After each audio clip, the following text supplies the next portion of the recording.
Today we are starting with the international relation parts of November Current Affair Magazine of Vision. So first topic was ASEAN. Okay, sir. So I'm proceeding with ASEAN today, that is Association of Southeast Asian Nations. So about this we will be reading. Before knowing why was it in news, let us know what exactly is ASEAN.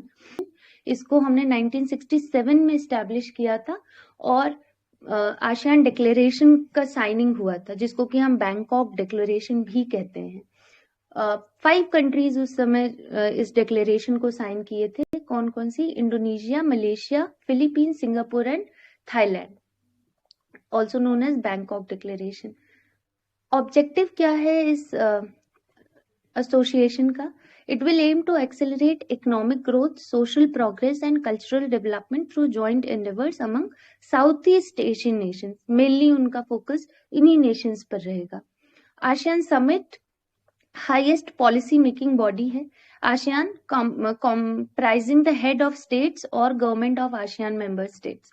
तो जो भी आपके member states हैं ASEAN में, उनके जो भी government के head होंगे या head of that body, they will be coming in this summit. If ASEAN were a single country, it would be the 7th largest economy in the world.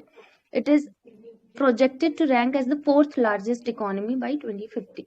तो अगर इफ इन केस फ्यूचर में आपके पास ASEAN का question आता है तो आप ये छोटी सी डिटेल मेंशन कर सकते हैं कि 7th लार्जेस्ट इकोनॉमी है और अपकमिंग ईयर्स में ये 4th लार्जेस्ट इकोनॉमी बन जाएगी।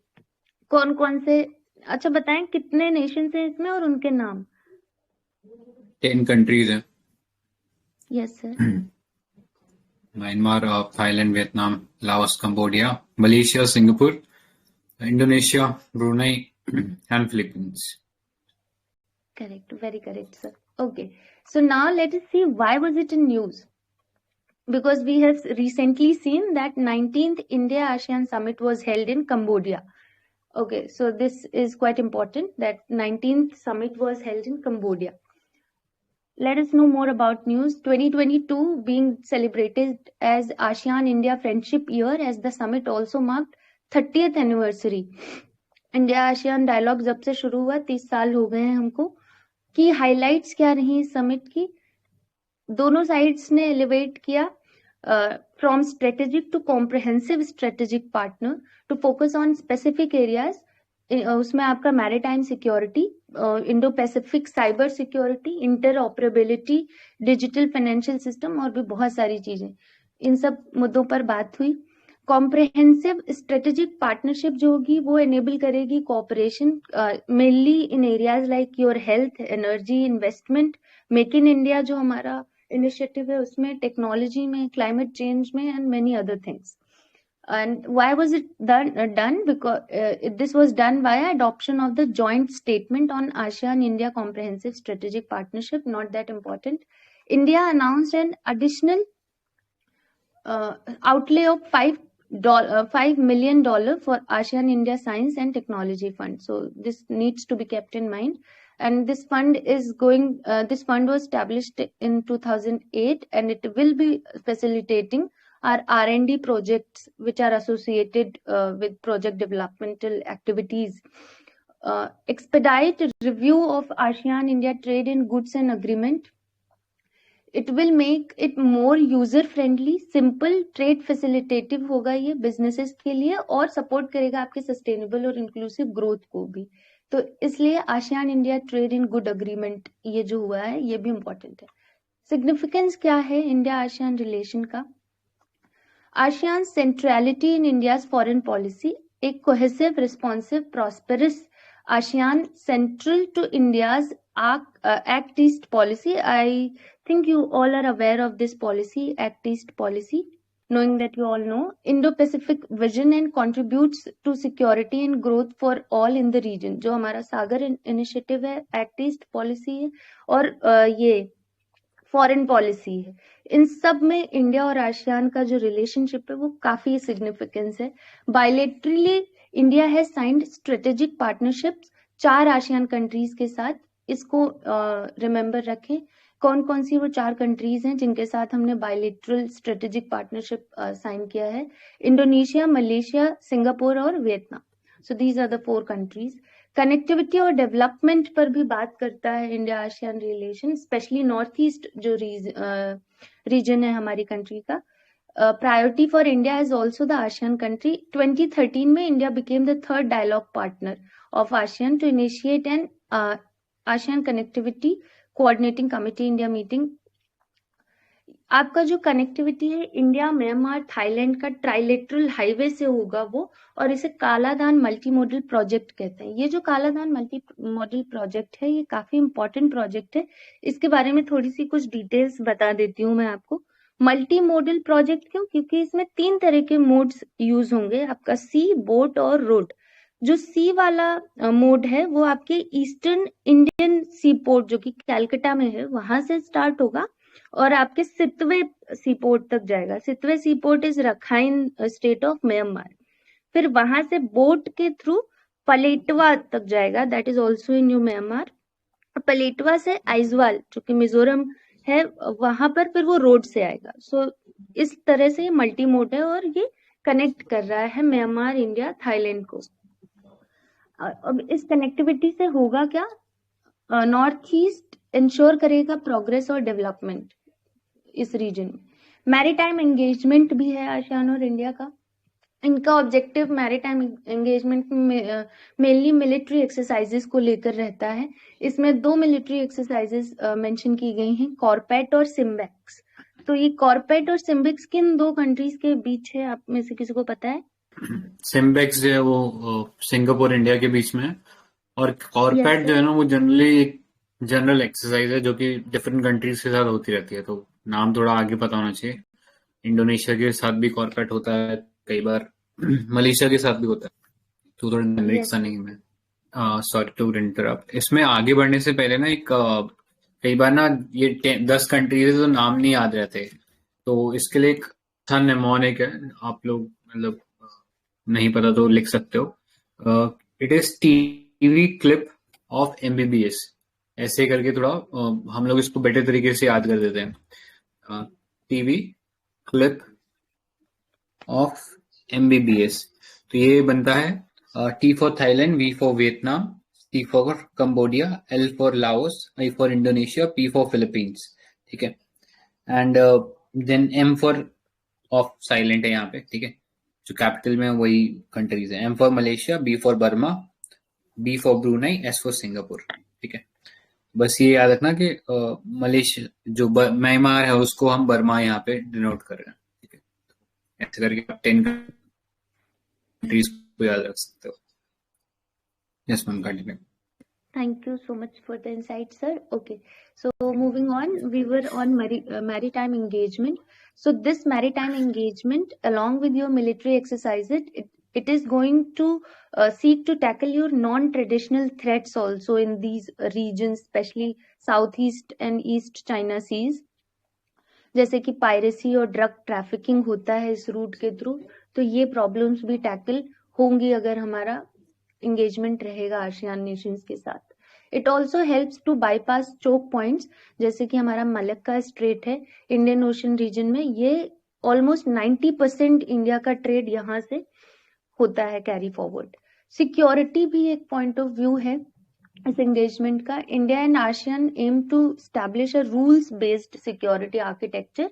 पीसफुल डेवलपमेंट हो इस रीजन में, in the contrast to China's aggressive policies. हम सबको पता ही है China string of pearls or belt and road initiative, all these things are China's aggressive policies. So to better tackle that, we have to have such kind of engagements. Also, partnership between ASEAN and India helps in countering terrorism, violent extremism, transnational crimes. Transnational crimes का क्या मतलब है यहाँ पर? Okay, so crimes which are not limited to your borders only, it is emerging and expanding to 2 or more other countries. So that is transnational. Okay, including through implementation of ASEAN Plan of Action in combating transnational crimes. 2016 से 2025 तक का ये ASEAN plan है, especially in combating your transnational crimes like your drug trafficking mainly. ये जो Laos, Cambodia, Vietnam है, इसको हम गोल्डन ट्रायंगल के नाम से जानते हैं, और जो हमारे वेस्टर्न पार्ट में है अफगानिस्तान, ईरान और पाकिस्तान है गेस, उसको हम गोल्डन क्रिसेंट के नाम से जानते हैं. Okay, economic point of view भी है इसमें. India is one of ASEAN's top trading and investment partner. Also Indian business consider ASEAN as a conducive destination for trade. For instance देख लें तो बाई 2025 फार्मास्यूटिकल मार्केट जो है ASEAN countries के साथ वो ऑलमोस्ट $34 बिलियन का हो जाएगा, which will be posing a lucrative opportunity for our country. Supply chain integration post कोविड-19 पैंडेमिक, जो बहुत डिसरप्शन हुआ था पैंडेमिक के चलते, तो इसको भी इंटीग्रेट करेगा ये. Both countries are being responsive to the new supply chains emerging in the region, जैसे कि Australia, Japan, India, Myanmar, Thailand, ये सब एनहेंस करेंगे आपके ट्रेड फैसिलिटेशन को. कल्चरल कनेक्शंस भी हैं. Hinduism and Buddhism came to South East Asia from India itself, और इंडियन लैंग्वेजेस जो है हमारी संस्कृत, पाली, इनका भी इन्फ्लुएंस है बहुत सारे रीजन्स में, जैसे कि आपका सिंगापुर है, मलेशिया है. तो इस तरह से हमारे कल्चरल कनेक्शंस भी हैं. National carrier of Indonesia is called Garuda, और लेजेंडरी बर्ड जो है हमारे हिंदू धर्म में, और बुद्धिस्ट और जैन का मैथोलॉजी भी वहां पर फॉलो होता है. तो ये काफी इंपॉर्टेंट है कि जो नेशनल कैरियर है इंडोनेशिया का, उसे हम गरुड़ कहते हैं. Before moving on to the way forward, let's see the divergence which are there in India-ASEAN relations. China का footprint ASEAN में. China has a massive economic footprint in the region. कैसे? Bilateral trade of around $880 billion का इन्होंने trade किया इस reason से. Also, in spite of the South China Sea onslaught, ASEAN members have not been able to push back China's role as the primary trading partner for the region. क्योंकि China इस region में primary trading partner बन चुका है, तो जितने भी ASEAN members हैं वो उसे पुशबैक भी नहीं कर पा रहे हैं. इस तरह से चाइना का जो फुटप्रिंट है आसियान रीजन में वो बढ़ता जा रहा है, और ये कहीं ना कहीं इंडिया आसियान रिलेशंस को इफेक्ट करेगा. और क्या है? Inroads bye US has assumed the role of net security provider in the region, which has weakened India's role in that position. Economic भी एक कंसर्न है इस रीजन में. In terms of trade relation specially, India has an unfavourable balance of trade with these ASEAN nations. Project delays हैं. India has not been able to timely deliver on promised project, जैसे कि India, Myanmar, Thailand, ये जो Kaladan trilateral highway इसमें included है, वो अभी तक हम डिलीवर नहीं कर पाए हैं, तो प्रोजेक्ट डिलेज भी है एक concern. Quadrilateral security initiative, specially ये जो क्वाड है, तो क्वाड में कौन से 4 नेशंस हैं? Australia, US, India and Japan. Yes sir. Okay, तो ASEAN is not comfortable with the rise of Quad. Significant security institution in the region है ये.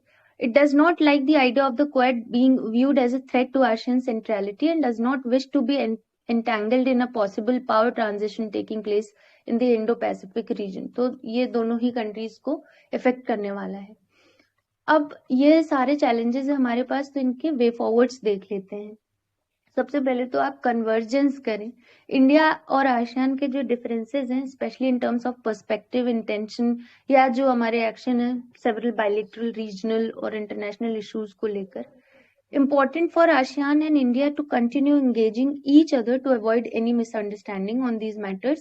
Communication gap नहीं आना चाहिए. all in all, building resilient supply chains, तो हमारी supply chains में disruptions ना आए, तो वो तो खैर अलग बात है कि natural cause था pandemic, पर उसके अलावा कोई और reason नहीं होना चाहिए supply chain disruption का. Current engagement in value chains between ASEAN and India is not substantial, as we have seen that there is huge trade imbalance in the region. So ASEAN and India can leverage the emerging scenario and support each other to build new and resilient supply chains.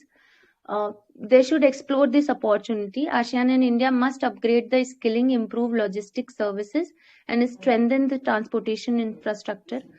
Collaboration हो आपके काम में. ASEAN possesses one of the fastest grown digital economy, as we have seen that it is currently 7th largest economy of the world, and by 2050 it will be the third or the fourth. Fourth. Yes. Okay. For example, India's Aadhaar system, हमारे country में ये बहुत ही ज्यादा successful mission रहा है आधार system, और जो ASEAN Nations हैं वो भी चाहते हैं इस सिस्टम को अपनाना, तो India could help the nations. इससे हमारे वर्क कोलैबोरेशन बढ़ेगा. India also needs to support community building, assist individual countries in ASEAN, particularly जो हमारी कंबोडिया, लाओस, म्यांमार, वियतनाम है. Lastly, these two, especially India and ASEAN, are confronted with human security issues on account of cross-border crisis, जैसे कि हमने Rohingya वाला situation देखा था. Extremism in the frequency of regional natural disasters.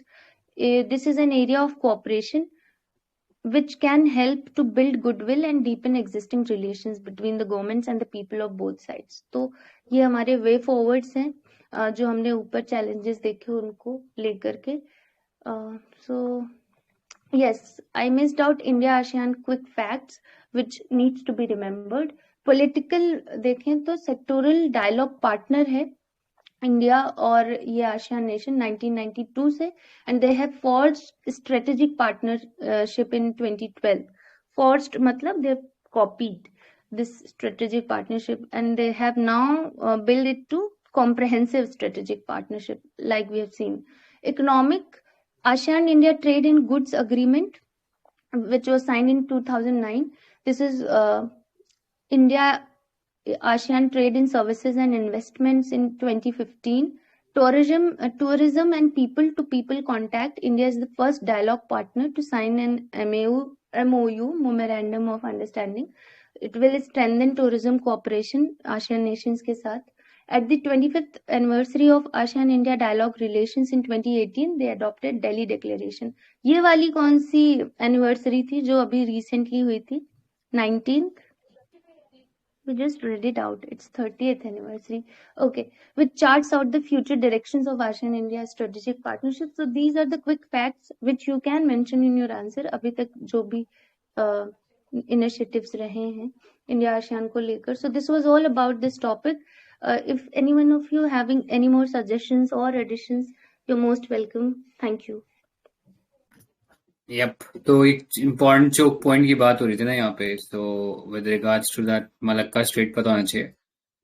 तो Malacca strait जैसे कि जानते होंगे इंडोनेशिया एंड मलेशिया वाला जो रीजन है उसके बीच में पड़ता है.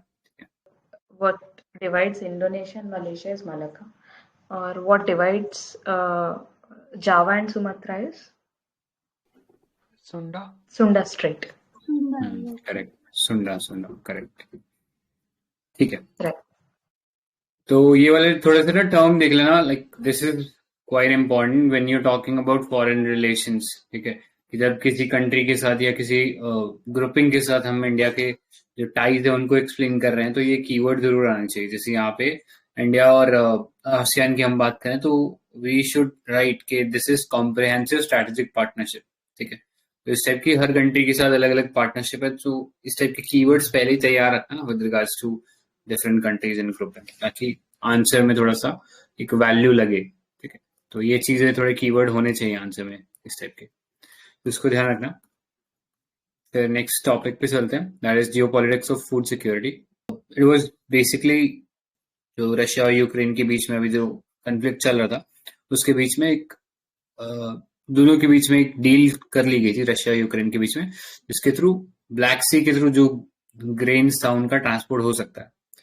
सो ये जो डील था this was brokered by United Nation and Turkey. इन दोनों ने मिलकर ब्रोकर किया था बिटवीन रशिया एंड यूक्रेन, जिनके बीच में कन्फ्लिक्ट चल रहा था. And since both of these countries are one of the largest exporter of food grains like wheat, sunflower seeds, maize etcetera, तो इस टाइप का सामान जो था उसको लार्ज स्केल पे एक्सपोर्ट करते थे. अगर प्रोड्यूसर में देखें, India is one of the largest producer of wheat, but when it comes to exporting बहुत कम हम लोग एक्सपोर्ट कर रहे हैं. ठीक है, तो ज्यादातर जो वर्ल्ड के लिए फूड बास्केट की तरह काम कर रहे थे वो ये रशिया और यूक्रेन ही कर रहे थे. ठीक है, in fact Ukraine is among the largest exporter of wheat, मेज, rapeseed, sunflower seed, and etc. globally. So अभी जो कंफ्लिक्ट हो रहा था उसकी वजह से ये जो पोर्ट्स के थ्रू इन सब कमोडिटीज का जो एक्सेस है वर्ल्ड के लिए वो स्टॉप हो गया था, जिसकी वजह से रैपिडली जो फूड इन्फ्लेशन है वो बढ़ गया था। ठीक है, इनफैक्ट इंडिया के अंदर भी इन सब चीजों पे बैन लगा दिया गया था एक्सपोर्ट से, ताकि इंडिया के अंदर डोमेस्टिक जो प्राइसेस है वो एक्सॉर्बियंटली ना बढ़े। ठीक है, तो ये डील खुलने का मतलब ये वर्ल्ड के लिए अभी तक जो फूड प्राइस इन्फ्लेशन बहुत तेजी से बढ़ रहा था वो कहीं ना कहीं कम हुआ है। ठीक है, सो अभी ये कुछ पोर्ट्स हैं जिन्हें खोला गया है, तो थोड़ा सा नाम देख लेना। कभी कभी प्री के अंदर डायरेक्टली ऐसा पूछ लेते हैं what are these terms associated to. ठीक है, तो चोर्नोमोर्स्क, ओडेसा, यूजनी और स्लैश पेवडेनाई। ठीक है, कुछ भी प्रोनाउंसिएशन में अगर थोड़ा मिस्टेक है तो रेक्टिफाई कर लेना, but these are spelled like this. ठीक है, तो नाम थोड़ा सा माइंड में होना चाहिए कि what we are actually talking about is related to ports of Ukraine, जहां से ये पूरा पूरा जो ग्रेन है रशिया से और यूक्रेन से ब्लैक सी के रास्ते ट्रांसपोर्ट किया जाता था। ठीक है, तो ये पोर्ट्स हैं। नेक्स्ट, ये जो फूड ग्रेन है यहाँ पे, they were transported out of this Black Sea via Turkey. ठीक है, टर्की, और फिर सी ऑफ मामरा और ये सब यहाँ पे आ जाता है। ठीक है, तो अपने को ये पता होना चाहिए। जैसे यहाँ इस्तांबुल के पास एक स्टेट है, तो कोई स्टेट का नाम बता सकते हो? What is the name of the state? Dardanelles Strait. Correct, state of Dardanelles. ठीक है, तो ये थोड़ा बेसिक ज्योग्राफी की जो डिटेल्स है ये पता होना चाहिए अपने को। सो यहाँ से ये फिर बाकी यूरोप और जो अफ्रीकन कंट्रीज है सब जगह ट्रांसपोर्ट हो जाता है। ठीक है, सो this deal was actually for a period of 120 days. Okay, and with the option to extend it, and also to terminate, जो भी उनका मन करेगा आगे। तो this deal was extended for 120 more days. ठीक है, तो एक्सपर्ट्स का यही कहना है कि ये जो डील है अभी कंटिन्यू रहना चाहिए, क्योंकि अगर ऐसा नहीं होता तो ग्लोबल फूड सिक्योरिटी जो है थ्रेटन हो जाएगा। ठीक है, तो despite having enough food for everyone on this अर्थ, मतलब हम लोगों ने इतना प्रोडक्शन कर लिया है कि अगर एक एक इंडिविजुअल को हम खाना खिलाएं तो we can totally feed each and every individual.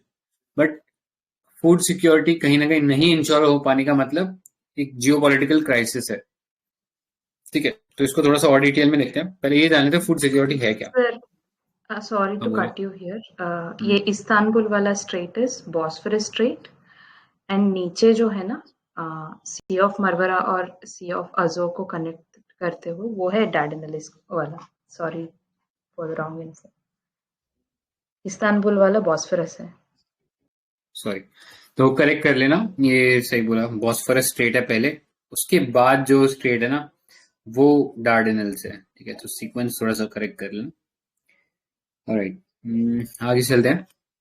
So food security की अगर हम बात करें तो यूएन का जो एक स्पेशलाइज्ड एजेंसी है that is food and agriculture organisation, FAO, तो ये रेफर करता है food security as a situation that exist when all people at all time have physical, social and economic access to sufficient, safe and nutritious food that meets their dietary needs as well as food preference for active and healthy life। ठीक है, तो ये ऐसी कैसी definition अगर आप उठा के डाल सकते हो तो अच्छा रहेगा। ठीक है, क्योंकि इस टाइप की डेफिनेशन से थोड़ा सा इम्पैक्ट अच्छा पड़ता है आपके आंसर के अंदर, तो देख लेना इसको। Apart from that, food security से रिलेटेड कुछ ऑर्गेनाइजेशन है जो अपने को पता होनी चाहिए। जैसे पहला है वर्ल्ड फूड प्रोग्राम, WFP। ठीक है, नोबेल प्राइज भी इस ऑर्गेनाइजेशन को मिला because this provides food assistance to people in need. In need मतलब ऐसे लोग जो कि इम्पैक्ट हो रखे हैं कन्फ्लिक्ट से, डिजास्टर से, या और कोई क्लाइमेट चेंज का इम्पैक्ट वगैरह है, तो उन सबको फूड प्रोवाइड करती है, including Wars and all that kind of things. ठीक है, नेक्स्ट FAO है, जैसा अभी बात किया, यूएन की स्पेशलाइज्ड एजेंसी है with a major aim combat global hunger and promote rural development. ठीक है, तो ये बहुत सारी रिपोर्ट निकालता है। One of the important report is based on the food price index. ठीक है, फूड का इंटरनेशनल कितना प्राइस जो है वो फ्लक्चुएट कर रहा है या कितना इन्फ्लेशन है उसके रिगार्डिंग ये रिपोर्ट निकालता है। नेक्स्ट वर्ल्ड बैंक है, तो वर्ल्ड बैंक इन्वेस्ट करता है एग्रीकल्चर और रूरल डेवलपमेंट में, जिससे कि फूड प्रोडक्शन और जो न्यूट्रिशन लेवल है वो बढ़ सके, इंक्लूडिंग जो स्मार्ट फार्मिंग टेक्निक्स है उनको भी एनकरेज करता है। Lastly international fund for agriculture development, तो इसका मेजर वर्क है जो डेवलपिंग कंट्रीज के अंदर रूरल पॉवर्टी को एलिमिनेट करना वाया एग्रीकल्चर, ठीक है, ताकि एग्रीकल्चर प्रमोट हो और जो डेवलपिंग कंट्री में रूरल पॉवर्टी चल रही है वो खत्म हो, ठीक है। So these are some of the important organizations that you should know about, या at least write in answer related to food security and all, ठीक है। नेक्स्ट, अभी ये सस्टेनेबल डेवलपमेंट गोल जैसा कि पता ही होगा आपको, SDG 2 जो है वो जीरो हंगर की बात करता है, ठीक है। तो उस SDG 2 के अंदर हम यही एम करें कि the world becomes free of hunger by 2030, ठीक है। लेकिन अभी जो अगर नंबर्स के टर्म में देखें, एब्सोल्यूट नंबर्स के टर्म्स में, तो the share of people who are undernourished has in fact increase since 2014, ठीक है। तो अगर यही ट्रेंड चलता रहा तो बाय 2030 जीरो के बजाय हम 840 मिलियन पीपल कर देंगे, ठीक है, जो कि हंगर से एक तरीके से सफर कर रहे होंगे। तो ये थोड़ा सा इश्यू ऑफ कंसर्न है फॉर द ग्लोबल कम्युनिटी। तो फूड सिक्योरिटी इनसिक्योरिटी अगर कहीं है तो इसी कारण है क्योंकि पॉलिटिकल फेलियर है, क्योंकि हमने ग्लोबल फूड प्रोडक्शन इतना कर लिया है that we can feed each and every person on this earth, लेकिन अगर वो किसी के पास नहीं पहुंच पा रहा तो इसमें पॉलिटिकल फेलियर है, including issues of Jio politics, ठीक है। जियो पॉलिटिक्स में बहुत सारे इश्यूज आ जाएंगे, जैसे वीकनिंग मल्टीलेटरल फ्रेमवर्क्स हो गया, यूनिलेटरल टेंडेंसीज, कंट्रीज खुद ही अपने आप ही बिना किसी से पूछे या बिना किसी से सलाह लिए या बिना किसी से डिस्कस किए खुद ही डिसीजन ले रही है without taking in concern of the other country, ठीक है। तो इसमें आप बहुत सारी और भी चीजें इंक्लूड कर सकते हो, जैसे कि पहला देखो फैक्टर्स इसके अंदर देखते हैं, कंपल्शन टू ट्रेड। तो इसके थ्रेट क्या है फूड सिक्योरिटी को, तो स्ट्रैटेजिक जो चोक पॉइंट्स है या जो नोड्स जिन्हें हम बोलते हैं, they are mostly vulnerable to politically motivated restriction, ठीक है। जैसे आप ले सकते हो स्ट्रेट ऑफ हॉर्मुज को ले सकते हो, ठीक है। वहां पे जितना भी मूवमेंट होता है वो ईरान और यूएस की जो जियोपॉलिटिक्स चलती है उसकी वजह से इफेक्टेड रहती है, ठीक है। वहां से बहुत सारे सामान का मूवमेंट जो है वो रुक जाता है। नेक्स्ट, इकोनॉमिक यूनिलेटरलिज्म है, ट्रेड वॉर चल रहे हैं जिसकी वजह से जो ट्रेड इंटरडिपेंडेंस था इसको एक लाइबिलिटी की तरह ट्रीट किया जा रहा है, ठीक है। कंट्रीज कोशिश कर रही हैं कि अपने आप को बचाएं rather than protecting the world at large, ठीक है। वो अपने नैरो इंटरेस्ट देख रहे हैं जिसकी वजह से इस टाइप के इश्यूज क्रिएट हो जा रहे हैं कि ट्रेड वॉर होने को मिल रहे हैं, ठीक है। और जो इम्पोर्टेंट न्यूट्रिशन सप्लाई था वो पहुंच नहीं पा रहा है। फिर जो पॉलिटिकल फ्रिक्शन है to such as reforming the multilateral institution, particularly the WTO। तो WTO का दोहा डेवलपमेंट राउंड तो जानते ही हो, वो कहीं ना कहीं इस geopolitical friction between develop and developing world जो चल रहा है उसकी वजह से वो नहीं रिजॉल्व हो पा रहा है। नेक्स्ट, आर्म कॉन्फ्लिक्ट है। तो आर्म कॉन्फ्लिक्ट में आप जानते हो इसमें रशिया यूक्रेन का एग्जाम्पल ले सकते हो, कैसे उसकी वजह से प्रोडक्शन, ट्रेड और ट्रांसपोर्ट जो था इन सब चीजों का एक तरीके से डिसरप्ट हो गया पूरा सप्लाई चेन। फिर it sometimes lead to starvation of local people, ठीक है। तो इसमें यमन, सीरिया का एग्जाम्पल ले सकते हो कि कैसे जो लोकल ट्रांसपोर्टेशन था वो कट ऑफ कर दिया गया था बाय दिस आर्म्ड इंसर्जेंट्स, और उसकी वजह से लोकल जो पीपल थे वो स्टार्व कर रहे थे। नेक्स्ट, सोशल अनरेस्ट भी है, जियोपॉलिटिकल रिपरकशंस। तो इसमें आप एग्जाम्पल ले सकते हो अरब स्प्रिंग का, या अभी जो यमन में क्राइसिस चल रहा है उसका एग्जाम्पल ले सकते हो, ठीक है। Next, competition for natural resources. तो एक टर्म इस्तेमाल हुआ है ग्रीन ग्रैबिंग, ठीक है। इस टर्म का मतलब क्या है, दिस मीन्स कि एनवायरमेंटल सस्टेनेबिलिटी को इंश्योर करने के नाम पे हम फूड सिक्योरिटी के साथ कहीं ना कहीं कॉम्प्रोमाइज कर रहे हैं। जैसे कि हमारी जो बायोफ्यूल पॉलिसी है उसमें आपको पता है 4 जनरेशन है बायोफ्यूल की। जो पहला जनरेशन है that is creating biofuel using food grains, ठीक है। फूड ग्रेन्स, वैसे तो हमारी जो बायोफ्यूल पॉलिसी है उसमें उस एक्सेस फूड ग्रेन की बात की गई है, बट कभी कभी ऐसा हो सकता है कि हमारा जो फूड ग्रेन प्रोडक्शन था वो अच्छा नहीं हुआ, और जो बाकी जो यूज होना चाहिए था कहीं ना कहीं वो डाइवर्ट कर दिया गया टुवर्ड्स क्रिएशन ऑफ बायोफ्यूल। तो उससे फूड सिक्योरिटी जो है वो थोड़ा प्रॉब्लम में आ सकती है, ठीक है, क्योंकि हमने जो खाना था उसको डाइवर्ट कर दिया towards non food based energy, ठीक है। Next, resource grabbing. तो चाइना अभी लार्जेस्ट सप्लायर है फॉस्फोरस का, लेकिन अगर उसके पास रिजर्व देखो तो केवल 5% रिजर्व है, ठीक है। तो this renders country like India to supply shock during adverse geopolitical event, ठीक है। तो ये कुछ इश्यूज हैं। फॉस्फोरस जैसा कि आप जानते हो कि एक बहुत इंपॉर्टेंट फर्टिलाइजर के तौर पे देखा जाता है, उसका नहीं होना इंडिया के लिए प्रॉब्लम क्रिएट कर सकता है, ठीक है। और उसके ऊपर लार्जली मोनोपोली चाइना की है। Next, climate change. इसमें तो बताने की जरूरत नहीं है कि कैसे जो क्लाइमेट चेंज है उसकी वजह से एक्सट्रीम वेदर इवेंट्स होने लगे हैं, बहुत ज्यादा वेरिएबिलिटी होने लगी है क्लाइमेट के अंदर, एंड उससे जो फूड का प्रोडक्शन है वो एडवर्सली इम्पैक्ट हो रहा है, ठीक है। तो these were some of the points that you can write with regards to food security. अब वे अहेड की बात करते हैं। सो पहला इसमें सबसे इम्पोर्टेंट चीज है कि हम जो फूड फोरम है या जो फूड सप्लाई चेन है उसको इंसुलेट करें जियो पॉलिटिक्स से, ठीक है। और ये कैसे हो सकता है? बाई क्रिएटिंग और by engaging multi stakeholder across the world, ठीक है। उन सबको एंगेज करें। इसके अंदर हम लोग एक शिफ्ट कर सकते हैं मॉडल्स ऑफ ग्लोबल गवर्नेंस। जैसे अभी जो गवर्नेंस का मॉडल है इसमें हम देखें तो जनरली स्टेट्स इसको डोमिनेट कर रहे हैं, ठीक है। कंट्रीज का आपस में लेना देना ज्यादा है rather than the non state actors. Non state actors में जैसे कि FAO हो गया, वर्ल्ड फूड प्रोग्राम हो गया, तो इनका जो रोल है थोड़ा और बढ़ना चाहिए, ताकि ये जो नैरो इंटरेस्ट बेस्ड जो ग्रुपिंग है या फिर जो जियो पॉलिटिक्स चल रही है उसको हम बाईपास कर सके, and we can ensure that food grain is supplied to all या food is supplied to all in general, ठीक है। नेक्स्ट, मेंटेनिंग ओपन ट्रेड, ठीक है। जो एक्सपोर्ट बैन लगाए गए हैं मेजर फूड प्रोड्यूसर से, उसको बंद करने की जरूरत है। और कहीं ना कहीं इसमें इंडिया भी जो था वो भी हम कह सकते हैं कि इंडिया को भी इसमें इंक्लूड किया जा सकता है, बिकॉज जैसे ही ये यूक्रेन रशिया वाला क्राइसिस हुआ था, इंडिया से फूड ग्रेन का एक्सपोर्ट बहुत तेजी से बढ़ा था, ठीक है। एंड उसके तुरंत बाद हम लोगों ने भी अपने फूड ग्रेन के एक्सपोर्ट पे बैन लगा दिया था, ठीक है।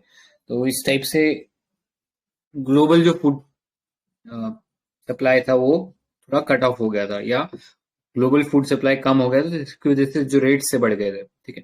करस्पॉन्डिंगली आप ये भी कह सकते हो कि अगर नहीं बंद करते तो इंडिया में भी बढ़ जाते, ठीक है। तो वो भी एक एस्पेक्ट है उस पूरे मोटिव के पीछे, ठीक है। Next, intensify efforts to recycle nutrients. इसमें आप FAO का एक डेटा कोट कर सकते हो कि इंडिया में अराउंड 40% जो फूड ग्रेन होते हैं वो सप्लाई चेन के अंदर, ठीक है, स्पेशली द पोस्ट हार्वेस्ट वाला part, it gets lost over there. तो ये FAO का एक रिपोर्ट में बोला गया था विद रिगार्ड्स टू इंडिया। तो इसको हम इन जनरल ले सकते हैं कि जो सप्लाई चेन है उसको इफेक्टिव एफिशिएंट बनाए, ताकि जो न्यूट्रिएंट्स है they can be safely supplied to the next level. Next, increasing productivity in the developing countries, ताकि वो खुद से प्रोड्यूस कर सके and they become immune to the global shock.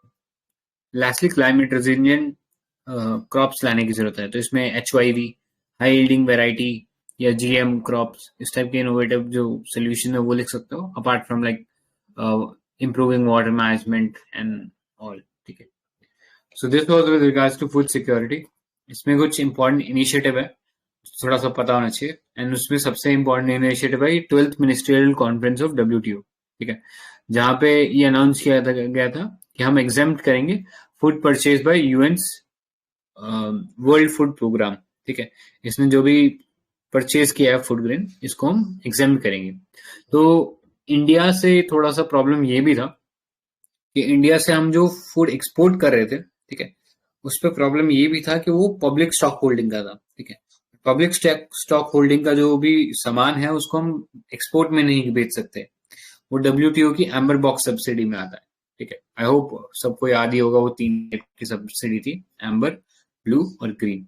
Amber में इसलिए आता है क्योंकि वो गवर्नमेंट ने खरीदा है, और वो भी एक हाई रेट पे। हाई रेट इज MSP, ठीक है। उस एमएसपी में हमने खरीदा है, जो कि मार्केट रेट से थोड़ा सा ऊपर ही रहता है जनरली। इसलिए WTO ऐसा बोलता है कि पब्लिक स्टॉक होल्डिंग में से सामान आपको एक्सपोर्ट नहीं करना है। तो एक ये भी रीजन था कि क्यों इंडिया नहीं एक्सपोर्ट कर रहा था। बाद में ये चीज बोला गया कि वर्ल्ड फूड प्रोग्राम ने जो फूड परचेज किया गया वो एग्जेम्प्टेड होगा इस रिस्ट्रिक्शन से।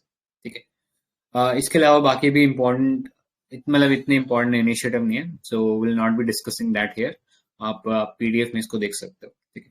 सो विद दैट फूड सिक्योरिटी वाला part we are done with that. किसी को कोई सवाल पूछना है या कोई एडिशन करना है तो अभी कर सकते हो। Sir, in the weird point, second point, there is also like potentially bypass interstate rivalries and zero-sum logic. So I didn't get this zero-sum logic. Zero sum gain basically like किसी का नुकसान हो रहा है तो आपका फायदा हो रहा है। ठीक है। ओवरऑल देखा जाए तो किसी का फायदा नहीं हो रहा है। ठीक है। यानी अगर कोई एक नेगेटिव में और एक पॉजिटिव में तो nobody is gaining out of that. ठीक है। तो इसको जीरो सम गेम बोलते हैं। तो जनरली जो जियो पॉलिटिकल राइवलरी होती है, जैसे रशिया यूक्रेन है, कि अगर लेट्स से रशिया जीत रहा है और यूक्रेन हार रहा है, तो इसमें भी एक तरीके से जीरो सम गेम ही है, क्योंकि फायदा किसी को नहीं हो रहा है, उतना ही नुकसान रशिया के भी हो रहा है, और इससे ओवरऑल पूरे वर्ल्ड का जो नुकसान हो रहा है वो उसको हमें बाईपास करना है। ठीक है। ताकि इंटरस्टेट राइवलरीज जो है इसको हम बाईपास कर सके by finding different avenues to source या टू प्रोवाइड फूड ग्रेन्स। ठीक है। तो इतना ही पॉइंट था इसके अंदर।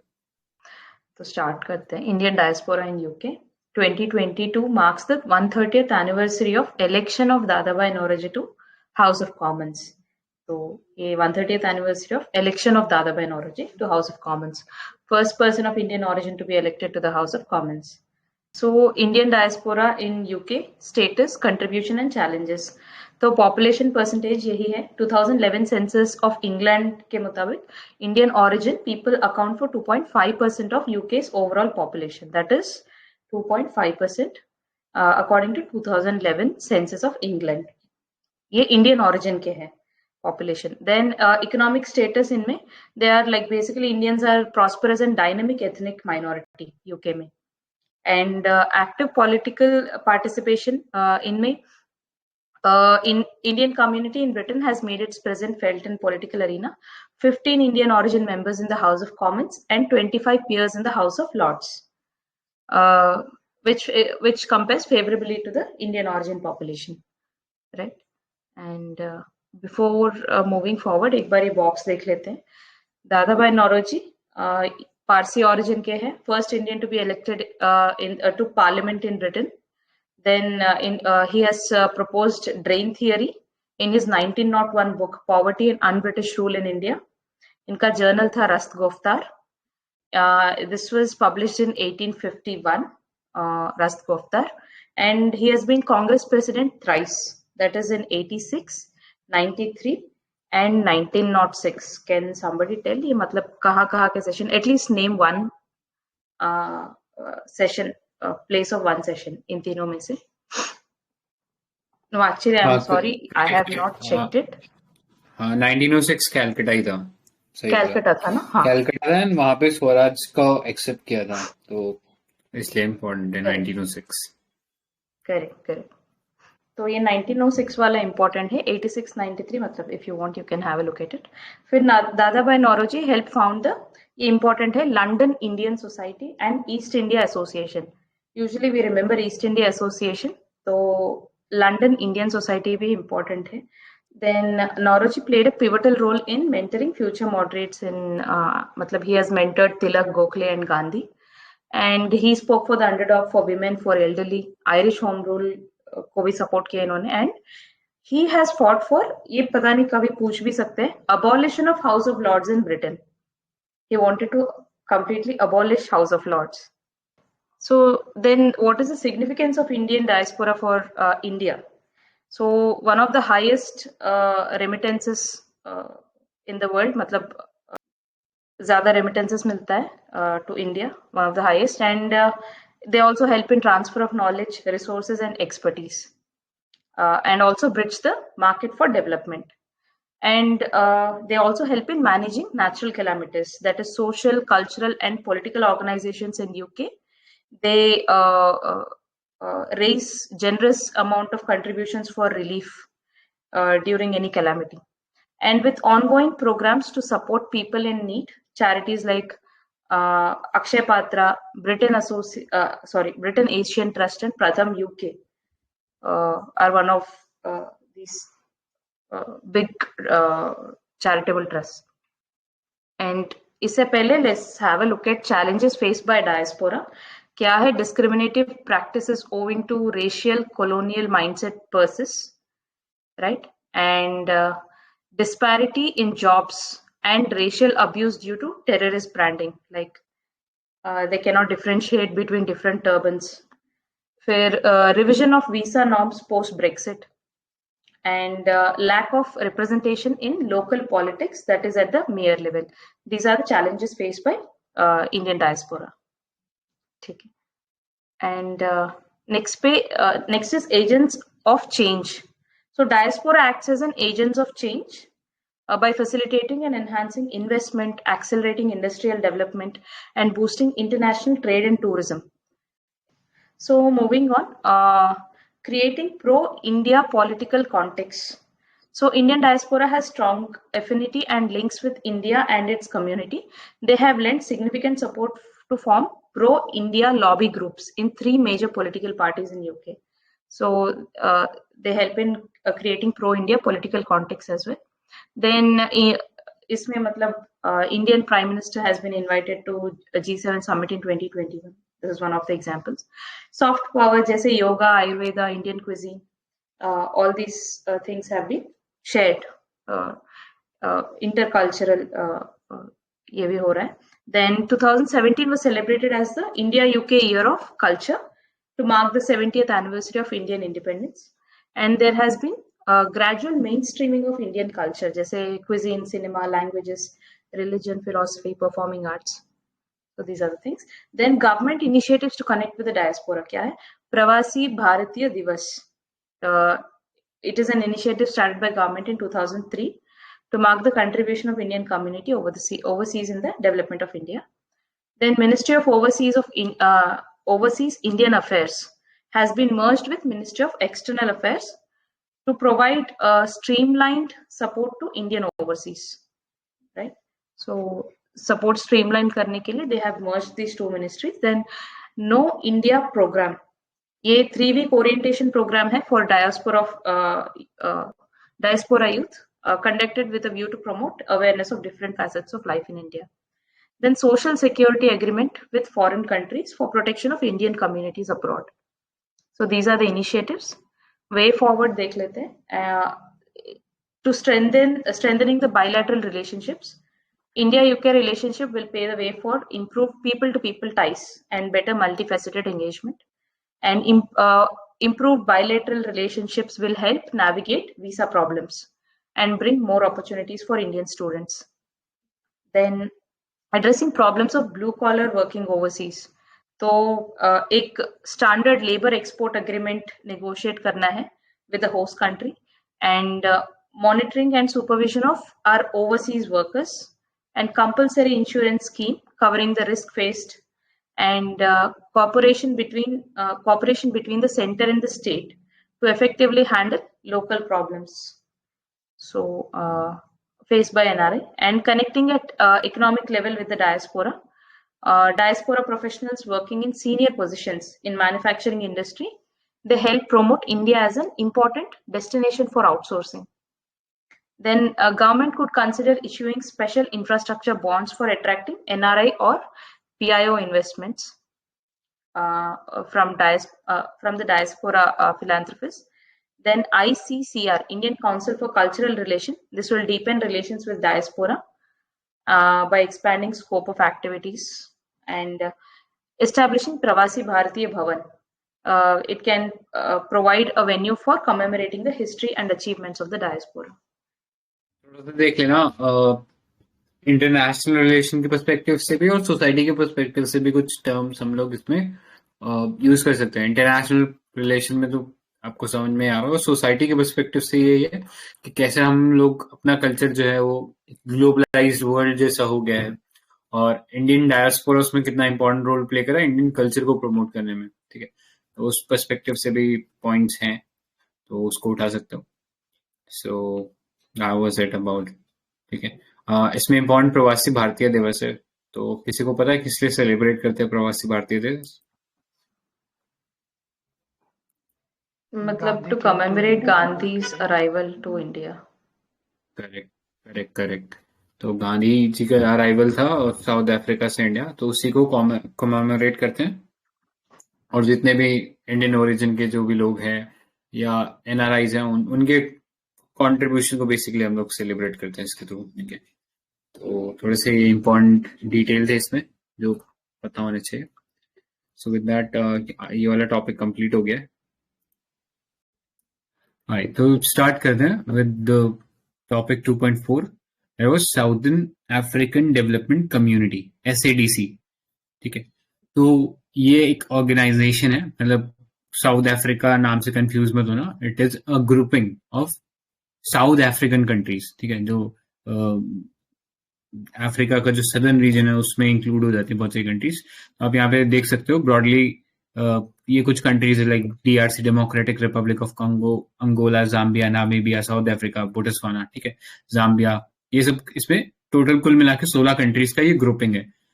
और ये ग्रुपिंग जो था ये 1980 में फॉर्म हुआ था। तो अभी न्यूज में इसलिए है ये ग्रुपिंग बिकॉज इंडिया का एक आप जैसे कि जानते हो कि प्रेशर या एक इंटरेस्ट ग्रुप बोल सकते हैं, CII, जो कि बहुत सारी जो कंपनीज हैं उन सब का एक फोरम है, ठीक है।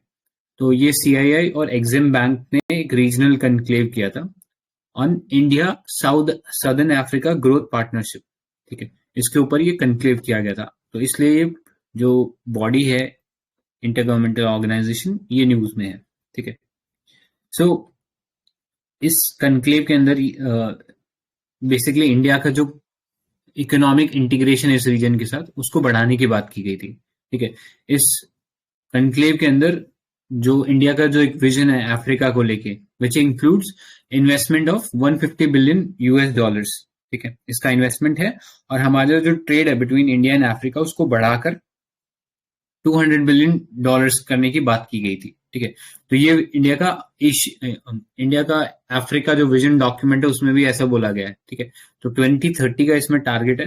ये टारगेट थोड़ा सा दिमाग में रखना बिकॉज UPSC ने आई गेस 2021 के मेंस के अंदर यही सेम क्वेश्चन पूछा था कि इंडिया और अफ्रीका के रिलेशन के बारे में, ठीक है। तो वहां पे अगर आपके पास ऐसा डेटा अगर कुछ है इम्पोर्टेंट तो आपके आंसर में वैल्यू एडिशन हो सकता है, अच्छा, ठीक है। इस टाइप की फिगर आप याद रख सकते हो with regards to Africa. Next, ये जो टाइटल था इस एग्जिम बैंक रिपोर्ट का, इट्स नॉट वेरी इंपॉर्टेंट, ठीक है, बट अगर आप याद रख सकते हो तो ये था title, reinvigorating India's engagement with southern Africa, ठीक है, ये टाइटल था। ये रिपोर्ट जो इस कनक्लेव में रखी गई थी सामने। अब इन जनरल अगर हम बात करें या particular to the South African region, ठीक है, तो यहाँ पे क्या इंडिया का इसमें रोल रहता है, ठीक है। तो इंडिया लार्जली इस रीजन से इंपोर्ट करता है pearls, precious stone, metals, mineral fuel, oil, ठीक है, ये सब चीजें हम यहाँ से इंपोर्ट करते हैं। अब यहाँ पे एक्सपोर्ट क्या करते हैं, तो मिनरल फ्यूल है, जैसे कि थोड़ा सा कंफ्यूजन हो सकता है कि हम ऑयली ले रहे हैं और ऑयली वापस दे रहे हैं। तो आप पता ही होगा इंडिया में बड़ी बड़ी रिफाइनरीज है, तो वहां से वो जो ऑयल जो है वो इंडिया में जब आता है तो उसकी प्रोसेसिंग की जाती है और वो प्रोसेस जो ऑयल है फिर वापस यहाँ पे भेजा जाता है, ठीक है, for various purposes. Apart from the pharmaceutical products एक इम्पॉर्टेंट एक्सपोर्ट है इंडिया का इस रीजन में, ठीक है। तो ये जो चीजें हैं in general overall south Africa के लिए भी ट्रू है, ठीक है। पर्टिकुलरली यहाँ पे ये हमने सिर्फ साउथ अफ्रीका के कंटेक्स्ट में पढ़ रहे हैं, ये जो साउथ अफ्रीकन ग्रुपिंग है इसके कंटेक्स्ट में पढ़ रहे हैं। दूसरी इसमें खास बात ये देख सकते हो कि इंडिया का ट्रेड डेफिसिट चल रहा है इस रीजन में, ठीक है, अराउंड 5.4 बिलियन इन 2021, ठीक है। इस तो याद रहे तो ठीक है, नहीं रहे तो भी इतना कोई ज्यादा इंपॉर्टेंट नहीं है। ओवरऑल अफ्रीका के कंटेक्स्ट में आप थोड़ा सा इस चीज को याद कर सकते हो। फिर एक और पिक्यूलियर इश्यूज में ये आता है कि जो लार्जली हमारा जो ट्रेड है साउथ अफ्रीका में वो साउथ अफ्रीका से ही है, ठीक है। ये साउथ अफ्रीकन रीजन में जो कंट्री है साउथ अफ्रीका, उससे हमारा नियरली 47% एक्सपोर्ट उस कंट्री को होता है, ठीक है। यानी बाकी जो कंट्रीज हमने ऊपर देखी, अंगोला, नामीबिया, मोजाम्बिक, इनसे हमारा नाम मात्र का या बहुत स्मॉल स्केल पे ट्रेड होता है। तो उस ट्रेड को भी डाइवर्सिफाई करने की जरूरत है, not only in terms of commodities. जैसे हमने देखा कमोडिटीज में हम क्या एक्सपोर्ट करें, मिनरल फ्यूल और फार्मास्यूटिकल प्रोडक्ट्स। तो सिर्फ उसको डाइवर्सिफाई करने की जरूरत नहीं है, जो हमारा ट्रेड विद डिफरेंट कंट्रीज है इन अफ्रीका, उस चीज को भी डाइवर्सिफाई करने की जरूरत है। अभी एक मेजर इशू ये भी रहता है कि इंडिया के जो भी ट्रेड है अफ्रीका के अंदर, वो जनरली ये जो मैरीटाइम बॉर्डर वाली कंट्रीज है उन तक ही लिमिटेड है, ठीक है। तो उस चीज को भी कहीं ना कहीं ओवरकम करने की जरूरत है। जो लैंडलॉक्ड इसमें रीजन है या जो अंदर इंटीरियर में या सेंट्रल अफ्रीकन कंट्रीज है, उनके साथ भी हमारा जो ट्रेड है वो बढ़ना चाहिए, ठीक है। जैसे कि डीआरसी वगैरह, इनके अंदर हमारा कितना जो भी ट्रेड है उसको हमें बढ़ाने की जरूरत है, ठीक है। तो ये भी आप इस पॉइंट इसमें लिख सकते हो। अब नीड क्या है, ठीक है, जरूरत क्या पड़ी हमें इस रीजन में एंगेजमेंट बढ़ाने की, ये कंक्लेव करने की क्या जरूरत पड़ी, ठीक है। तो पहला और सबसे इम्पोर्टेंट इसमें पॉइंट आप ये बोल सकते हो कि south Africa is rich in mineral resources, especially the critical mineral resources like lithium, graphite, cobalt, nickel, copper and rare earth minerals, ठीक है। तो अभी ये रेयर अर्थ मिनरल जो है ये बहुत ज्यादा न्यूज में है, ठीक है, क्योंकि वर्ल्ड का जो मेजर शेयर है वो रेयर अर्थ मिनरल्स का, वो चाइना ने ऑक्यूपाई कर लिया है, ठीक है। जो उसके पास खुद के पास भी काफी सारे मिनरल रिसोर्सेज थे, प्लस उसने अक्रॉस द वर्ल्ड जहां जहां रेयर अर्थ मिनरल मिलते हैं वहां पे भी एक तरीके से उनके साथ टाइप करके एक मोनोपोली क्रिएट कर लिया पूरे इकोसिस्टम पे। अब वो जब भी जैसे China US China trade war हुआ था, तो यूएस को धमकियां दे रहा था कि हम रेयर अर्थ मिनरल्स का जो सप्लाई है वो रोक देंगे, ठीक है। तो यहाँ पे एक टर्म आप लिख सकते हो, वेपनाइजेशन ऑफ सप्लाई चेन, कि वो सप्लाई चेन पे पूरा मोनोपोली क्रिएट कर रहा है और फिर उसका एक्सेस बाकी लोगों को डिनाई कर रहा है, ठीक है। तो इस टाइप की चीजों से ओवरकम करने के लिए इट इज इम्पोर्टेंट कि इंडिया भी अपना जो इन्फ्लुएंस है वो बढ़ाए और ऐसे जो रेयर अर्थ या जो मिनरल रिसोर्सेज है उनको उनका एक्सेस क्रिएट करे अपनी मार्केट के लिए, ठीक है। तो यहाँ पे एक और चीज याद रखने लायक है कि ये जो रेयर अर्थ मिनरल्स है इनका बहुत ज्यादा यूज है ग्रीन इकोनॉमी में, ठीक है। ग्रीन इकोनॉमी जैसे बैटरी इकोसिस्टम हो गया या फिर जो सोलर चार्जिंग मॉड्यूल्स है, उन सब में ये रेयर अर्थ मिनरल्स या इलेक्ट्रॉनिक्स में इनका खासा यूज है, ठीक है। तो ये हेल्प करेंगे to move towards a net zero transition, ठीक है। तो इंडिया का टारगेट आप जानते हो 2070 है, तो वहां तक हमें मूव करना है। तो वहां पे या उस पॉइंट पे अचीव करने के लिए ये रेयर अर्थ एलिमेंट्स हमारे डेवलपमेंट के लिए बहुत क्रिटिकल है, ठीक है। नेक्स्ट इसमें पॉइंट प्रिवेंटिंग चाइनाज मोनोपोली, जो हमने डिस्कस कर लिया। फिर है मैरीटाइम सिक्योरिटी, ठीक है, क्योंकि ज्यादातर जो इस रीजन की जो कंट्रीज हैं, साउथ अफ्रीकन रीजन की जो कंट्रीज थी, ये सब एक मैरीटाइम सिक्योरिटी के पर्सपेक्टिव से इंपॉर्टेंट रोल प्ले करती है, क्योंकि most of these country are having some sort of maritime border जो कि इंडियन ओशन रीजन से टच करता है, ठीक है। तो वहां पे हमारा और उन कंट्रीज का जो इंटरेस्ट है अलाइन हो जाता है, बिकॉज इंडियन ओशन रीजन में कहीं ना कहीं इंडिया चाहता है कि वो उसका खुद का बैकयार्ड रहे। नेक्स्ट साउथ साउथ कोऑपरेशन है, जितनी भी कंट्रीज है यहाँ पे या तो वो डेवलपिंग है या फिर वो लीज डेवलप्ड कंट्रीज है, ठीक है। तो उस सेंस में इंडिया के लिए कोऑपरेशन बन जाता है, ठीक है, क्योंकि दोनों की थोड़ी हालत बराबर सी है या उन कंट्रीज की इंडिया से थोड़ी ज्यादा खराब हालत है, ठीक है। तो ऐसे ही में ग्रुपिंग बन जाती है और वहां पे हम लोग एंगेज कर सकते हैं एक दूसरे का support on platforms like WTO, ठीक है, जहां पे वो डेवलपिंग कंट्रीज को एक साथ रिप्रेजेंट कर सके, ठीक है। तो ये साउथ साउथ कोऑपरेशन हो गया। नेक्स्ट इन्वेस्टमेंट अपॉर्चुनिटी बहुत ज्यादा हो जाती है, ठीक है। जैसे सिंपल से एग्जांपल दूं तो कोई चलता हुआ काम है, ठीक है, तो वहां पे आप प्रॉफिट कमाना मुश्किल होता है एज कंपेयर टू ऐसा कोई काम जहां पे अभी बिल्कुल स्टार्ट हुआ है, ठीक है। तो वहां पे आप जल्दी प्रोग्रेस कर सकते हो। तो ऐसे ही सेम सिचुएशन यहाँ पे भी है कि अभी बहुत ज्यादा रूम है, मार्केट बहुत बड़ा है, पॉपुलेशन भी बहुत ज्यादा है इस रीजन में, तो बहुत सारे एवेन्यूज खुल जाते हैं इन्वेस्टमेंट के, like transport, energy, health care, education etcetera. Next economic sustainability है, ठीक है। प्राइवेट अगर इन्वेस्टमेंट आता है तो उसके थ्रू यहाँ पे मनी इनफ्लो होगा और उससे ओवरऑल एक कैस्केडिंग इफेक्ट होगा पूरी इकोनॉमी में, ठीक है, जो सबको हेल्प करेगा। नेक्स्ट चैलेंजेस पे आते हैं, ये थोड़ा सा इंपॉर्टेंट पार्ट है, इस पे थोड़ा ध्यान देना। तो अभी तक इंडिया का जो एंगेजमेंट है इस रीजन के अंदर वो क्यों रोक रहा है, ठीक है। तो पहला पुअर गवर्नेंस सिस्टम है। लार्जली ये कंट्रीज आप देखोगे तो बहुत स्टेबल पॉलिटिकल एडमिनिस्ट्रेशन नहीं है यहाँ पे, plus corruption, mismanagement, violence large scale पे चलता है, ठीक है, जिसकी वजह से हम कह सकते हैं कि इकोनॉमिक स्टेबिलिटी नहीं आती, ठीक है, बिकॉज कहीं ना कहीं economic stability rest upon the political stability. किसी भी कंट्री में अगर पॉलिटिकल स्टेबिलिटी है तो ऑटोमेटिकली इकोनॉमिक स्टेबिलिटी आ ही जाएगी, ठीक है। Not always true but most of the time it happens, ठीक है। पॉलिटिकल स्टेबिलिटी है तो फिर इकोनॉमिक स्टेबिलिटी है। जैसे हम गुप्ता एम्पायर के अंदर बात कर रहे थे कि सबसे पहले उन्होंने पॉलिटिकल स्टेबिलिटी क्रिएट की और उससे बिजनेस के लिए कॉन्ड्यूसिव एनवायरनमेंट बना, ठीक है। और इसीलिए हम देखते हैं लार्ज स्केल में ट्रेड हो रहा था, बहुत सारा गोल्ड इंडिया में आ रहा था, ठीक है। नेक्स्ट चाइना का चैलेंज है। तो चाइना का बहुत ही यहाँ पे स्ट्रैटेजिक अप्रोच है, ठीक है, कि उसके पास चेकबुक डिप्लोमेसी है, यानी बहुत ज्यादा पैसा लेंड कर देता है विदाउट कंसिडरिंग कि वो कंट्री उस चीज को वापस रिपे कर सकता है कि नहीं कर सकता। प्लस टेक्नोलॉजिकल सुपीरियोरिटी है, ठीक है।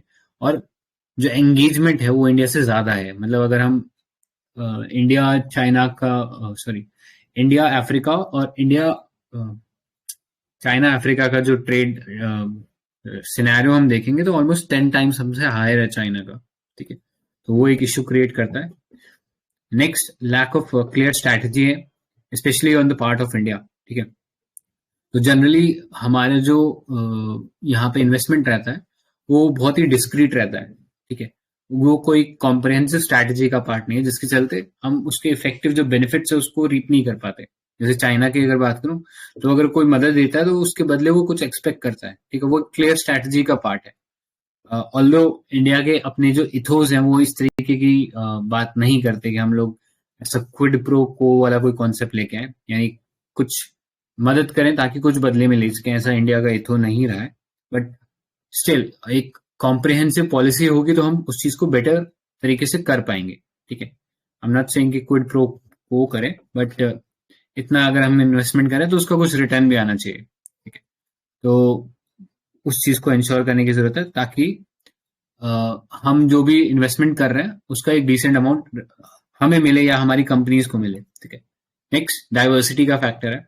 तो साउथ अफ्रीका के अंदर अगर हम लोकल लेवल पे देखेंगे तो डाइवर्सिटी बहुत ज्यादा है इन terms of ethnicity, in terms of language, ठीक है। तो उसकी वजह से एक यूनिफाइड अप्रोच नहीं लेकर चल सकते विद दीज कंट्रीज, ठीक है।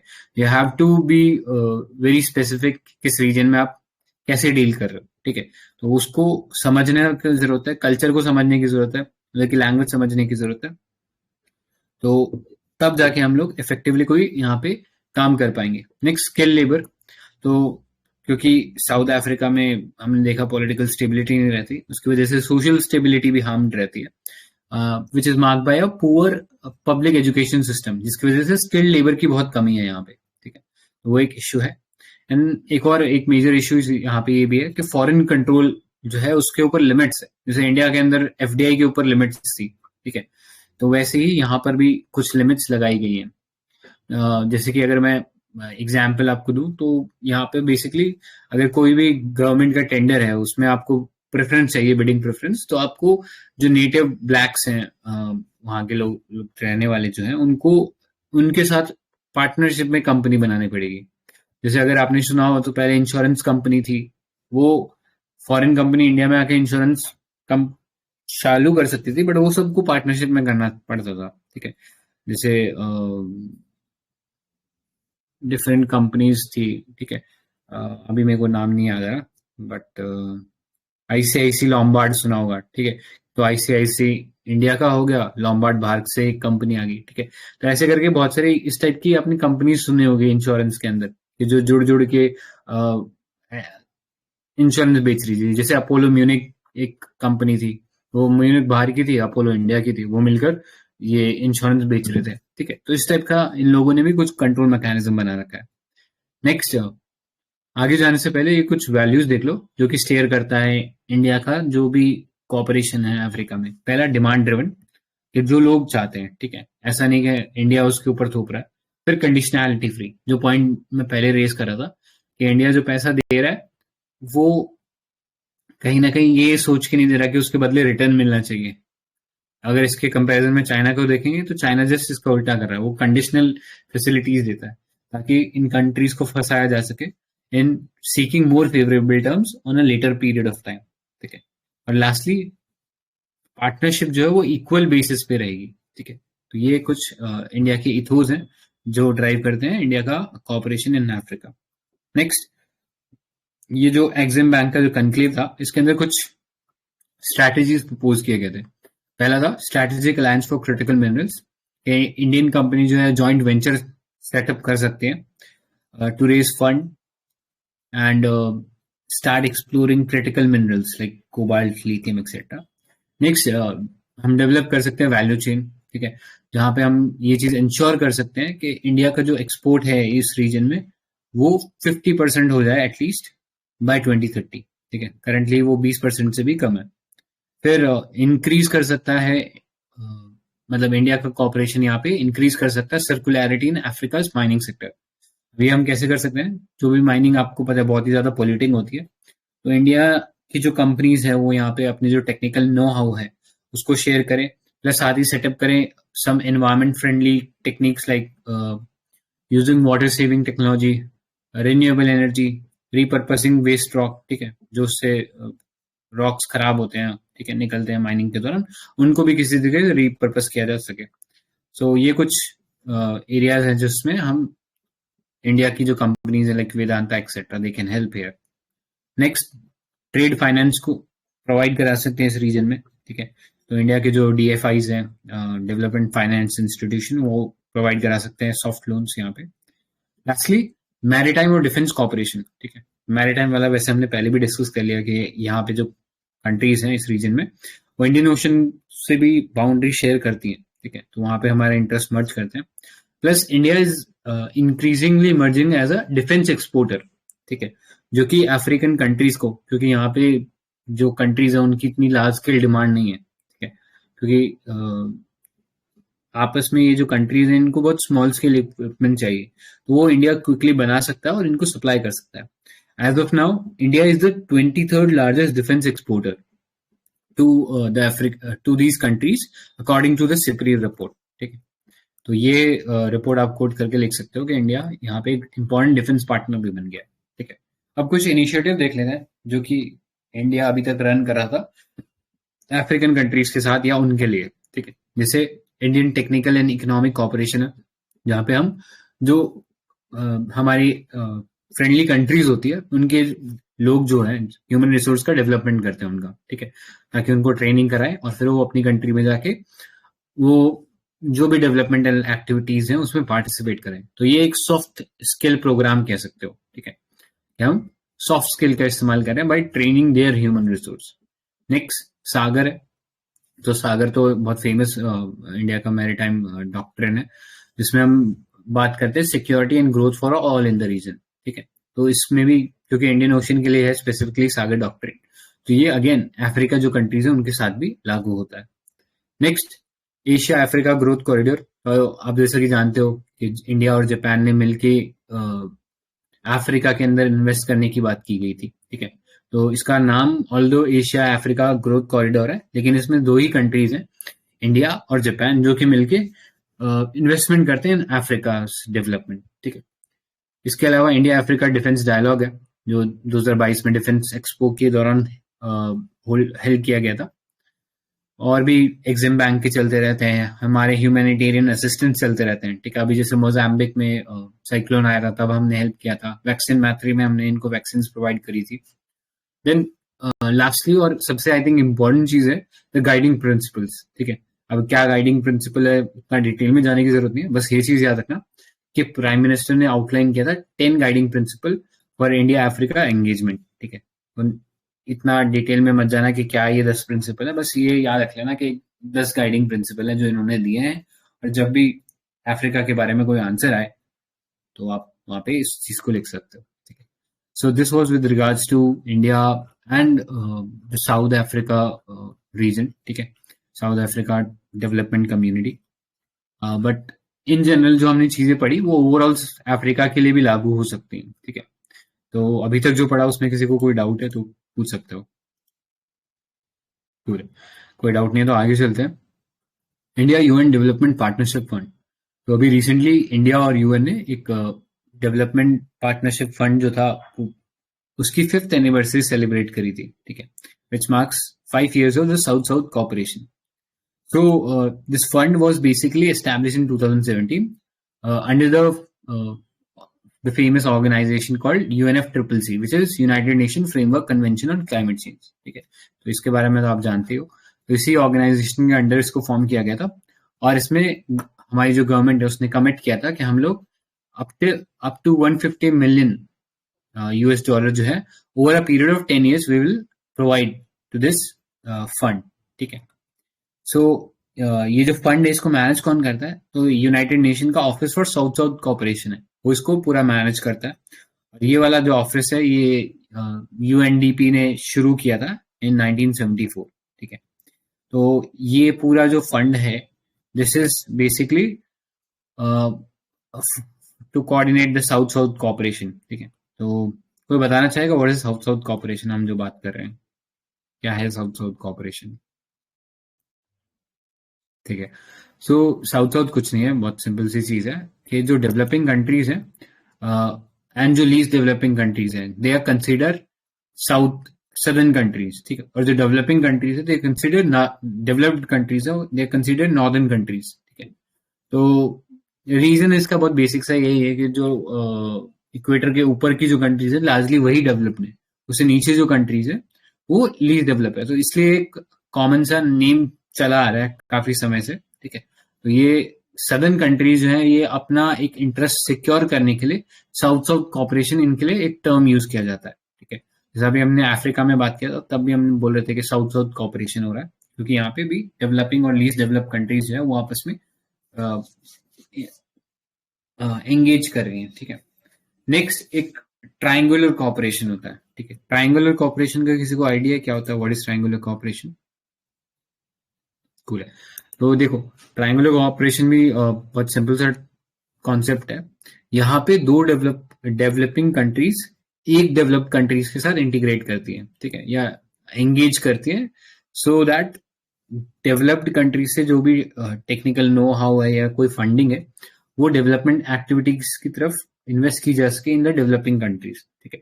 तो ट्रायंगुलर कॉपरेशन ये बहुत बेसिक सा टर्म है, ठीक है। So this was about the United Nation office for south south cooperation. ये सारे काम जो है साउथ साउथ और ट्रायंगुलर कॉपरेशन के ग्लोबल लेवल पे यही ऑफिस करता है, ठीक है। अब साउथ साउथ कॉपरेशन हम लोगों ने देख लिया ये क्या है।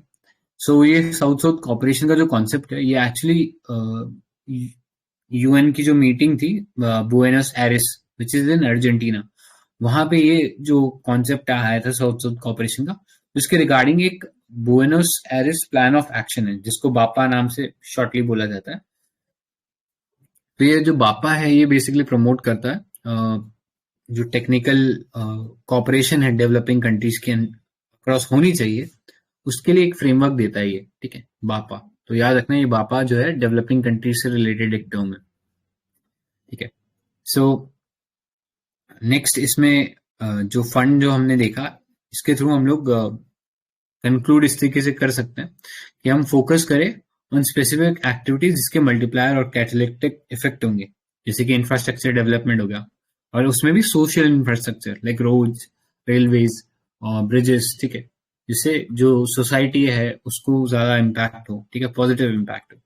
नेक्स्ट इंस्टीट्यूशनलिज्म प्रमोट करें जिसमें कि बहुत सारे ग्रुपिंग्स हैं, जैसे नाम हो गया, G77 ग्रुपिंग हो गया, ठीक है, जो कि डेवलपिंग कंट्रीज का जो इंटरेस्ट है उसको सिक्योर करते हैं across different platforms.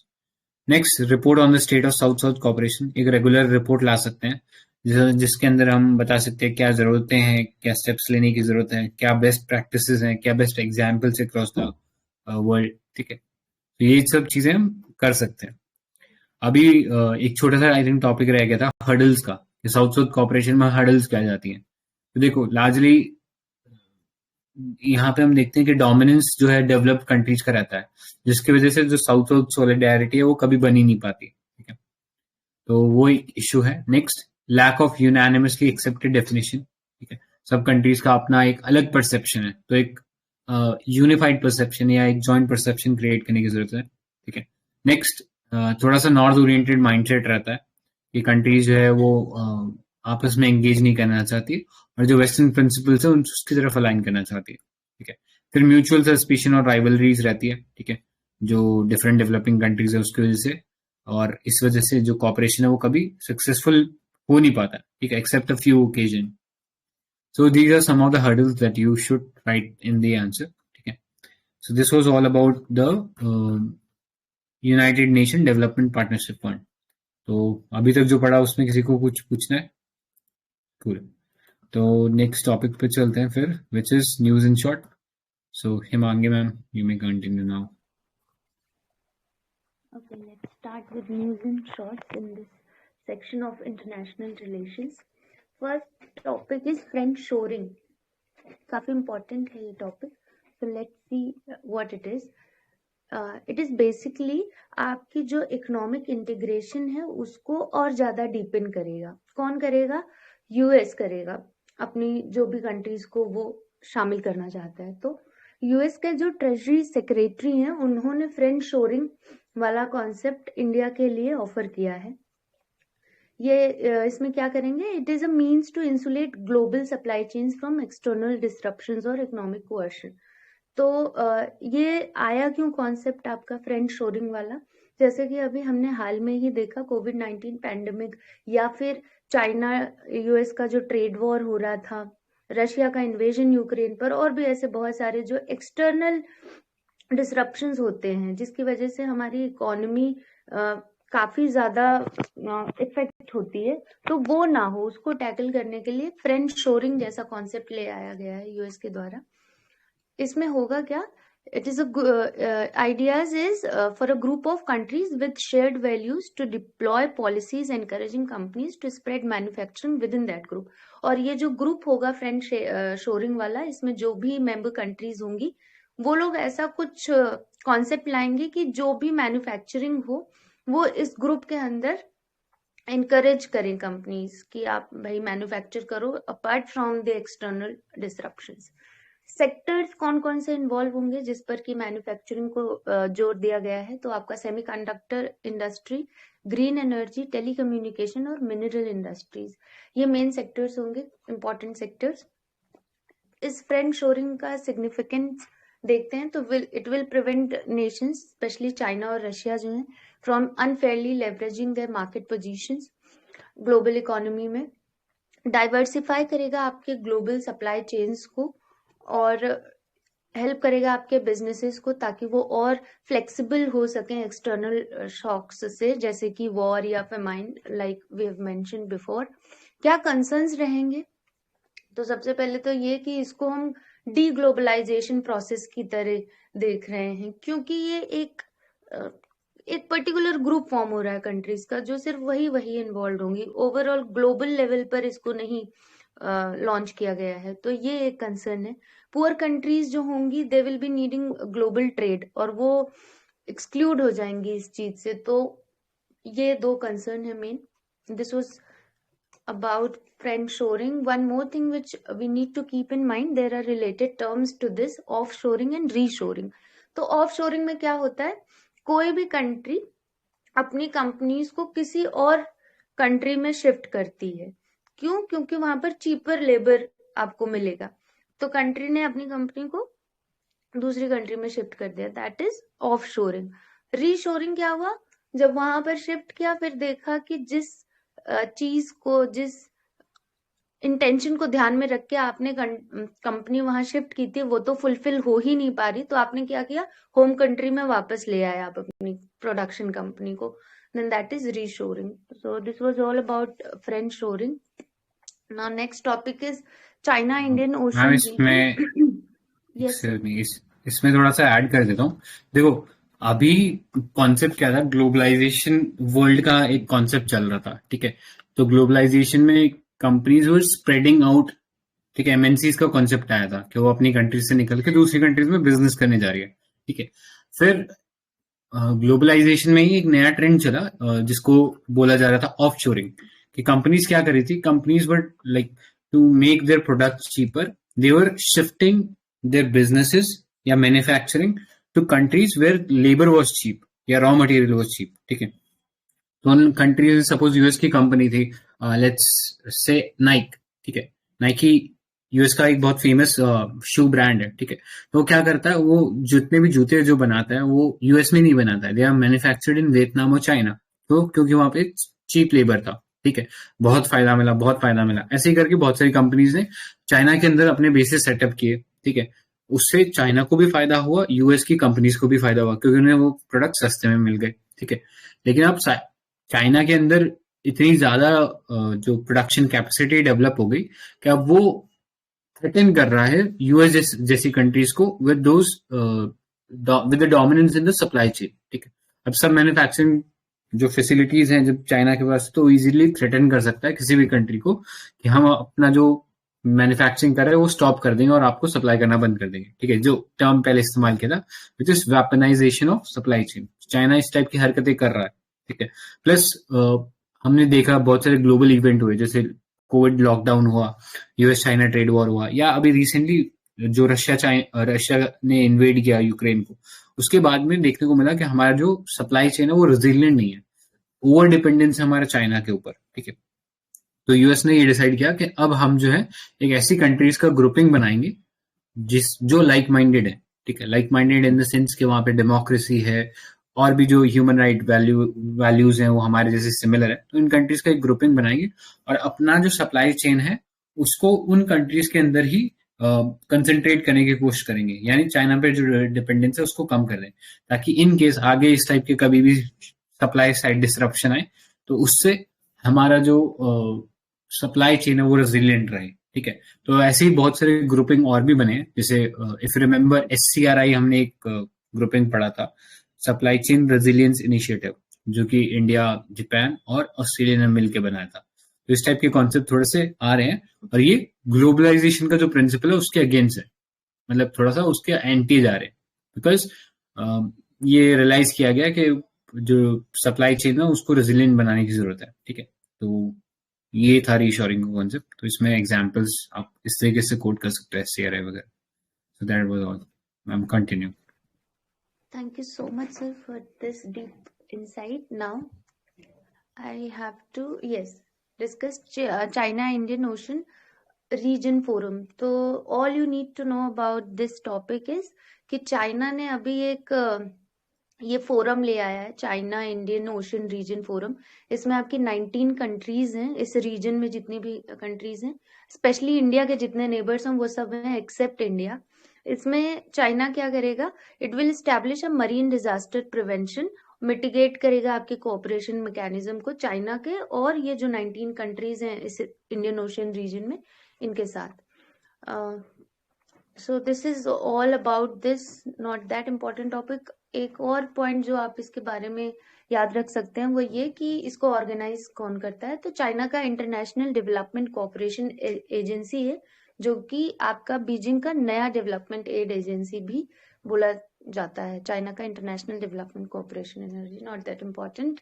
Moving on to the next topic, Indo Pacific regional dialogue 2022, ये 4th एडिशन है।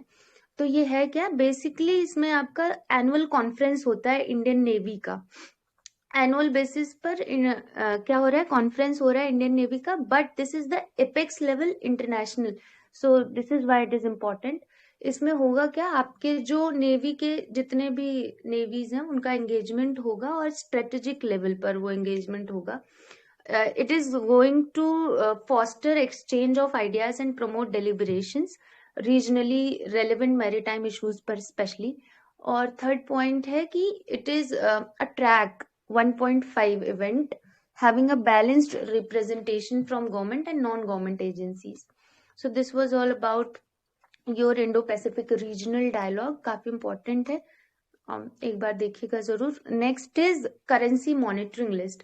करेंसी मॉनिटरिंग लिस्ट क्या है, ये यूएस का एक डिपार्टमेंट है ट्रेजरी, तो उन्होंने रिमूव किया है इंडिया को अभी रिसेंटली इस मॉनिटरिंग लिस्ट से, इसलिए दिस इज इन न्यूज। तो होता क्या है इस मॉनिटरिंग लिस्ट में, पहली बात तो हम ये जानते हैं देता कौन है, तो ये यूएस गवर्नमेंट देता है उन कंट्रीज को जहां पर कि यूएस फील करता है कि ये अनफेयर करेंसी प्रैक्टिसेस में कंट्री इन्वॉल्व है। तो अभी तक इंडिया को इन्होंने मॉनिटरिंग लिस्ट में डाला था, अब उन्हें लगा कि नहीं, इंडिया अनफेयर करेंसी प्रैक्टिसेस में नहीं इन्वॉल्व है, तो they have removed India from this list. कैसे करेंसी प्रैक्टिस अनफेयर करते हैं? डिवैल्यू करते हैं अपनी करेंसी को डॉलर के अगेंस्ट में, अनफेयर मीन्स के थ्रू। तो इसलिए इकोनॉमी मीटिंग 2 of 3, और इनके 3 क्राइटेरियाज हैं जिसके बेसिस पर अगर 2 भी मीट हुए इन तीनों क्राइटेरिया में से तो आपको मॉनिटरिंग लिस्ट में यूएस डाल देगा। वो क्या 3 क्राइटेरियाज हैं? सबसे पहले तो सिग्निफिकेंट बायलेटरल ट्रेड सरप्लस हो रहा है अगर यूएस के साथ, तो आपको मॉनिटरिंग लिस्ट में डाला जा सकता है। दूसरा है मटेरियल करंट अकाउंट सरप्लस है आपका, जो कि इक्विवेलेंट होगा आपके at least 2% of GDP over 12 month period. और तीसरा है कि जो रिपीट मोड पर आपका अगर नेट परचेज हो रहा है फॉरेन करेंसी का, तो ये भी एक क्राइटेरिया होगा। और इन तीनों क्राइटेरिया में से कोई भी 2 अगर any countries meeting, then that is put under monitoring list. This was all about currency monitoring list, and with this we come to an end of international relations section. Any more suggestions or additions are most welcome. Thank you.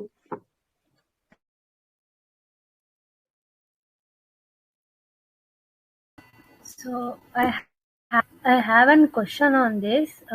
If even though if US put on monitoring list, what impact will it will be having on other countries? US क्योंकि economic super power है अभी, और वही अगर इन countries को, specially developing countries like us, वो monitoring list में डाल देता है, तो कहीं ना कहीं इसके रिपरकशंस कंट्रीज को देखने पड़ेंगे। वो बाकी के जो ट्रेड बेनिफिट्स होते हैं यूएस के साथ, वो नहीं मिल पाएंगे हमको। Okay, thank you, ma'am. Nicely explained. So with that we are done with the IR part. ठीक है, so अभी के लिए स्टॉप करते हैं इसको।